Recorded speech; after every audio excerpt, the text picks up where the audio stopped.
Il y a des histoires où ce qui attire l'attention, ce n'est pas seulement le crime, mais c'est plutôt l'incertitude. Ce moment où même la justice hésite.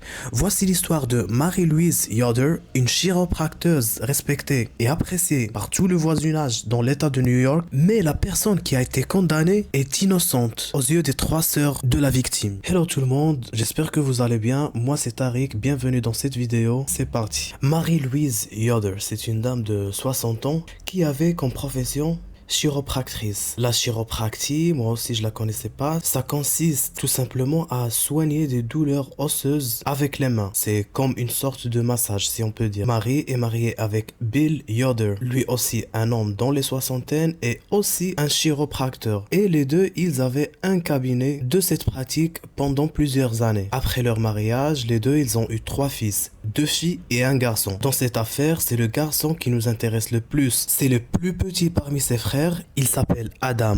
Il est un informaticien plus doué que la moyenne. Un peu génie quoi. Un matin du juillet 2015, tout était normal. Marie se lève tôt pour aller au cabinet, rencontrer et soigner ses patients. Puis lors du post-déj, Marie elle a l'habitude de prendre seulement un milkshake qui contient les protéines nécessaires pour tenir l'après-midi. Elle mange plutôt le soir en rentrant. Voilà, c'était sa petite habitude. Parfois c'est elle qui ramène son milkshake avec elle, mais parfois c'est Bill, le mari, qui le ramène vers 11h et lui donne à la réceptionniste Katie. Rappelez-vous bien de cette réceptionniste car on va en revenir. Donc Katie, elle prend le milkshake et le pose au frigo en attendant le post-déj. Sauf que ce jour-là, ce milkshake était différent de tout ce que Marie avait consommé de toute sa vie. Car juste après le repas, elle a commencé à enchaîner les rendez-vous. Sauf que au bout d'un certain moment, Marie ne se sent pas bien. Fatigue, nausées, vomissements. L'après-midi était dur pour elle jusqu'au point où elle a dû annuler quelques rendez-vous qu'elle avait avec quelques patientes pour la fin d'après-midi. Tout ça afin de rentrer, se reposer et essayer de prendre des médicaments. Sauf que en rentrant, les choses ne font que s'aggraver. Après une longue nuit de douleur intense, le lendemain, Bill, le mari, prend Marie à l'hôpital. Les médecins, ils comprennent rien. Marie, qui était en bonne santé, fait 7 crises cardiaques que les médecins ont pu rattraper et après, elle fait une dernière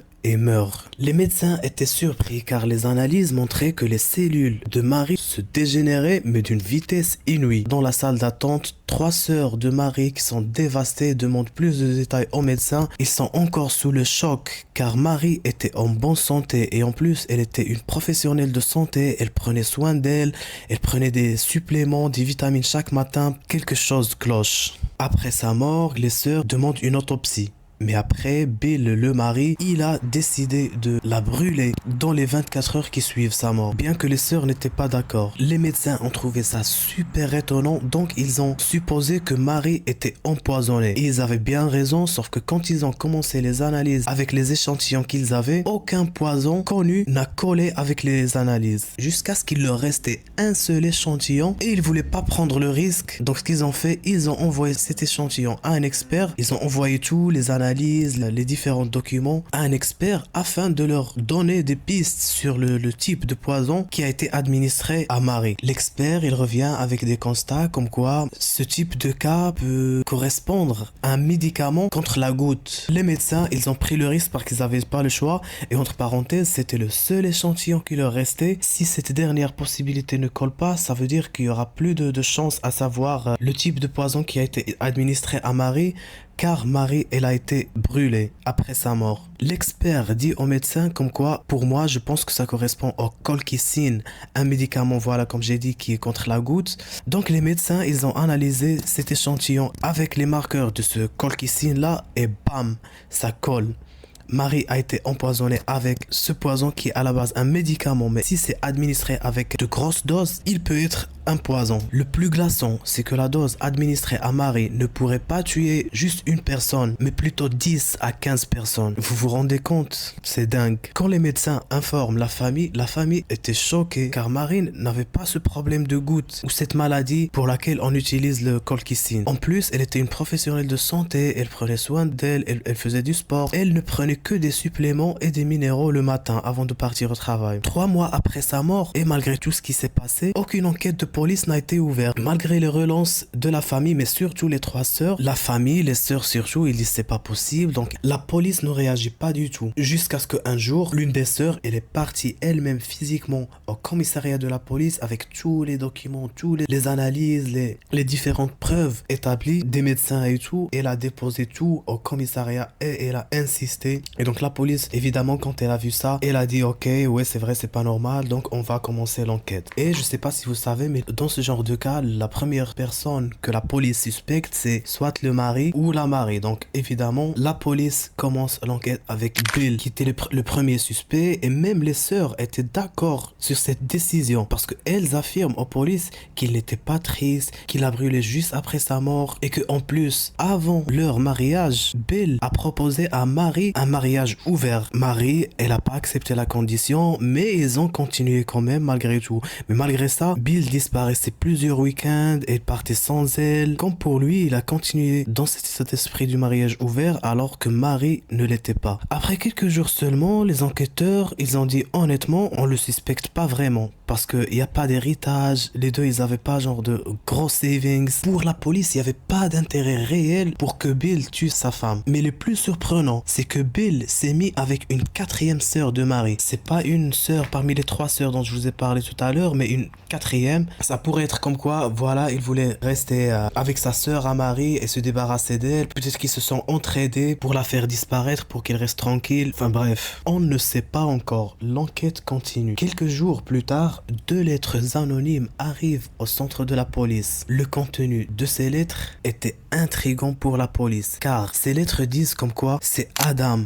le fils, qui est derrière le meurtre de sa mère. Cette personne qui a envoyé ces lettres, elle dit que Adam était très fâché avec sa mère et lui faisait tout le temps la morale parce qu'il était quelqu'un de drogué, d'immature, et lui demandait d'aller travailler. Donc voilà, elle a commencé à donner des raisons pour lesquelles Adam aurait tué sa mère. Dans cette lettre, cette personne affirme que Adam, c'est lui qui avait acheté de la colchicine, et elle demande à la police de chercher sous le siège de sa voiture parce qu'il y a de la colchicine. Donc après ça, la police interpelle Adam. Il l'informe à propos du contenu. Il dit mais c'est quoi ça? J'ai aucune idée de ça. Surtout parce qu'il y a un truc. Les lettres, ils contiennent également le reçu avec lequel le colchicine il a été commandé sur internet. Et sur ce reçu, il y avait une boîte mail. Le nom et prénom @gmail.com. Mais attends, ça c'est pas mon adresse mail, j'ai jamais utilisé cette adresse mail. Après ils l'ont demandé, voilà la lettre, elle dit comme quoi tu as de la colchicine dans ta voiture, est-ce qu'on peut aller chercher? Adam il dit oui bien sûr. Et quand ils sont partis, ils trouvent effectivement la colchicine dans l'endroit indiqué au niveau de la lettre. Il était sous le choc, il comprenait rien. Il avait même une clope, il l'a fait tomber. La police, elle trouve ça un peu bizarre. Il y a quelque chose qui cloche. On peut pas accuser Adam de cette manière. Pour eux, c'est quelqu'un d'autre qui veut dévier la police. Il y a quelqu'un qui a orchestré tout ça pour jeter les regards à Adam. Donc ils l'ont laissé partir. Après, qui peut être derrière ça? Ils ont aussi inspecté le téléphone d'Adam avant qu'il lui laisse partir et ils ont trouvé une discussion avec Katie. Katie, c'est la réceptionniste du cabinet de Marie et Bill Yoder. Katie et Adam, le fils de Marie, étaient en couple, sauf qu'ils étaient dans une relation un peu bizarre. Ils se mettaient ensemble, ils se séparaient, ils se mettaient encore une fois ensemble. Une relation immature et un peu toxique. Donc la police interpelle cette fille Katie. Katie et Adam, ils se sont mis la première fois au lycée. Ils se sont présentés les uns les autres auprès des familles et tout. Katie, elle a beaucoup apprécié Marie et Bill Yoder, et eux également, ils en faisaient confiance. Ils ont créé du lien jusqu'au point où Katie, elle a travaillé comme réceptionniste dans le cabinet de Marie et Bill Yoder. Bill avait donné la permission et l'autorisation d'inspecter tout le matériel présent dans le cabinet. Les enquêteurs, quand ils inspectent le PC du travail de Marie, ils trouvent l'adresse email avec laquelle le colchicine il a été acheté.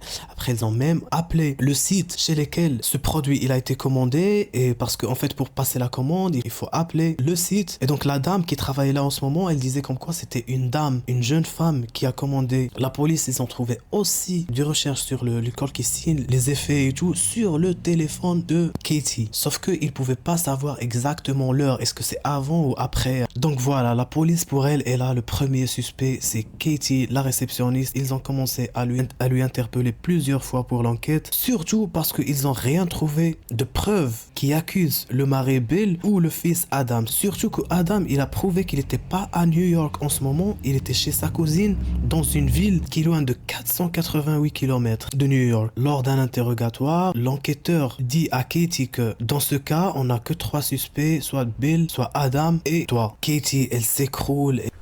You're in the office the day Mary's there. Did somebody else want to hurt Mary and you helped them? Bien sûr, Katie, il y avait des gens qui la supportaient, ses parents surtout, mais également les 3 sœurs. Les 3 sœurs, ils n'étaient pas du tout d'accord avec la décision de la police de se pencher sur Katie, parce que pour elle, Mary était son exemple et il avait aucun intérêt de la tuer. Au contraire, elle l'aimait bien, elle l'appréciait, elle voulait devenir comme elle. Mais je sais pas si à cause de la pression ou du stress, Marie, elle avoue, elle dit que oui, c'était moi. Elle a résisté plusieurs fois et elle a dit à l'enquêteur que même si je te dis tu vas pas me croire. Après 6 heures d'enquête, Cathy s'écroule et commence à dire ma vie c'est terminé, jusqu'au point où elle a commencé à vomir à cause du stress. You wouldn't hurt Mary? No. My life is over. No, I'll go to jail forever. We're tasting the dress. Après, les enquêteurs, ils ont des preuves derrière le fait de mettre la pression sur elle parce que ils ont découvert que le produit, il a été acheté avec une carte prépayée et elle avait acheté une carte prépayée la veille de l'achat. Donc ça aussi, c'est une vraie preuve contre elle. Mais les sœurs, ils continuent à insister comme quoi il n'y a pas de raison, il n'y a pas d'intérêt pour elle pour terminer Marie. Alors que Adam, il dit que normalement, je vois pas non plus l'intérêt, mais je pense qu'elle voulait faire ça pour que moi je déprime. Comme ça, elle peut se rapprocher de moi à nouveau. Mais dans les discussions, on voit que c'était Adam lui-même qui lui demande et lui supplie de revenir et il lui dit je t'aime et tout. Il dit que c'est pas la première fois qu'il fait comme ça. Si c'était vraiment son plan comme ça a fonctionné. Parce qu'après ça, elle a commencé à l'appeler, à lui consoler, à se rapprocher de lui. Les deux se sont mis ensemble, mais quelques mois plus tard, les choses ne marchaient pas très bien entre eux et ils se sont séparés à nouveau. Et ce qui est bizarre, c'est que le lendemain de leur séparation, les 2 lettres arrivent à la police. Genre le timeline de tout ce qui s'est passé ne joue pas avec Katie non plus. L'avocat de Cathy, il dit que tout ça c'est une propagande contre Cathy et c'est Bill qui est derrière tout ça. Le pire c'est que le tribunal a accordé une immunité judiciaire à Bill et son fils Adam. Pourquoi le tribunal leur a accordé ça? Tout simplement parce qu'ils ont témoigné contre Cathy. On voit clairement que le tribunal, il voulait clôturer cette affaire le plus tôt possible. Ça peut se comprendre par le fait qu'ils ont plein d'affaires à traiter et donc ils n'ont pas tout le temps et les ressources nécessaires pour donner à chaque affaire le temps et l'énergie nécessaires. L'avocat de Katie, il a dit que Bill, il avait menti sur le fait qu'il s'est mis avec la sœur quelques mois plus tard alors qu'il a pu trouver des preuves et des images des deux en train de s'embrasser même avant la mort de Marie. Après, les 3 sœurs, ils affirment que cette 4e sœur, elle a une sorte de problème mental, on ne sait pas laquelle, et que Bill voulait profiter d'elle car elle avait beaucoup d'argent. En bref, les 3 sœurs continuent à défendre Cathy et à accuser Bill. Et ils disent aussi un truc plus dangereux, c'est que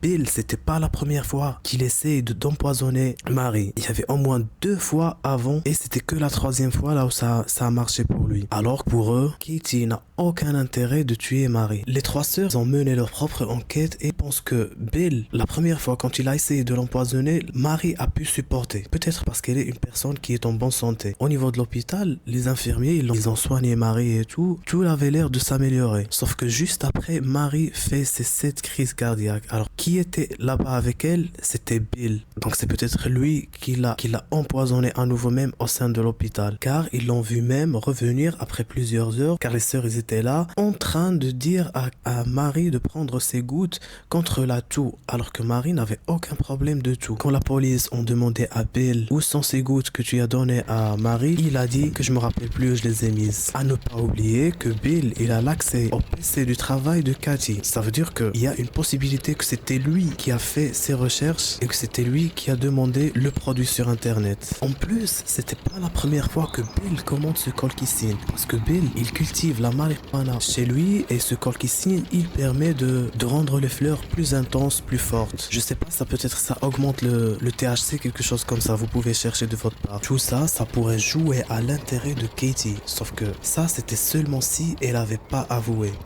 Mais ses avocats, ils disent que elle avait avoué que sous la pression et le stress. Mais il y a un truc qui empire la situation pour Katie. Dans les lettres, il y a son empreinte.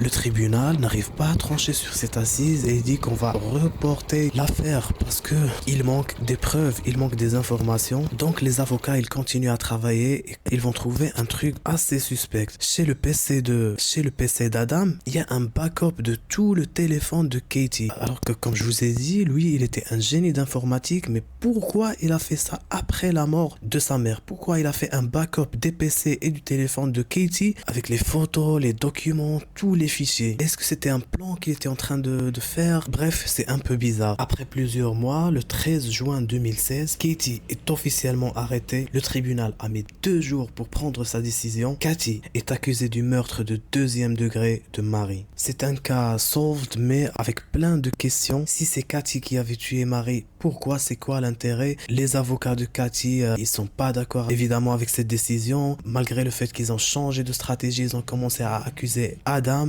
Mais ça n'a pas marché malheureusement pour Katie. Le fait que dans certains endroits le tribunal est saturé, ça augmente la possibilité des fautes judiciaires qui peuvent envoyer des gens innocents pour plusieurs années, voire le reste de leur vie en prison alors qu'ils sont innocents. Je dis pas que Katie est innocente, mais ça pourrait l'être. Bref, en tout cas, c'était tout pour cette affaire. J'espère que ça vous a plu. Merci de liker et partager et on se retrouve dans une prochaine. Je vous envoie de gros bisous. Ciao.